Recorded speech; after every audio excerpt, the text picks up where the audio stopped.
Hello, ഞാനിന്നിവിടെ ഉണ്ടാക്കാൻ പോകുന്നത് മുട്ട ഉള്ളിമുളകാണ്. അതിനാവശ്യമായ സാധനങ്ങൾ: ചതച്ച മുളക്, മഞ്ഞൾപ്പൊടി, ഗരം മസാലപ്പൊടി, ഉള്ളി, വെളുത്തുള്ളി, ഇഞ്ചി, വേപ്പില, പച്ചമുളക് ഇതെല്ലാം കൂടി മിക്സിയിലിട്ട് ഒന്ന് അടിച്ചെടുക്കുക.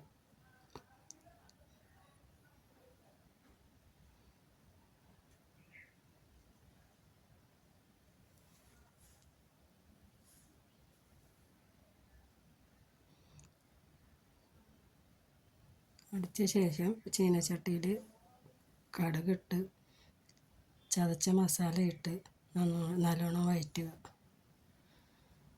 വഴറ്റി നല്ലോണം മുരിഞ്ഞ് വരുമ്പോൾ തക്കാളി മിക്സിയിലിട്ടൊന്ന് അടിച്ചെടുക്കുക.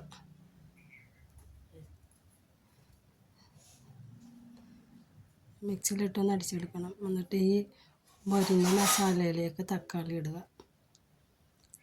തക്കാളി ഇട്ട് ഒന്നും കൂടി വഴറ്റി ഈ മുട്ട അതിൻ്റെ അകത്തേക്ക് ഇട്ട് നല്ലോണം ഒന്ന് ഇളക്കുക. മുരിഞ്ഞ് വരുമ്പോൾ മുട്ട ഇടണം. എന്നിട്ട് ഒരു ഇച്ചിരി വെള്ളം ഒഴിച്ചിട്ട് മൂടി വയ്ക്കുക.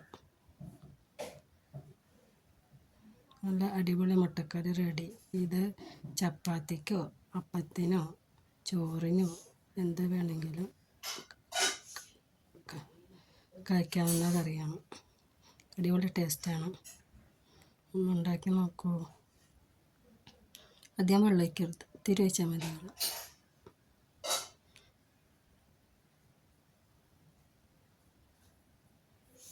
അടിപൊളി രുചിയാണ്. ഒന്ന് ട്രൈ ചെയ്ത് നോക്കണേ.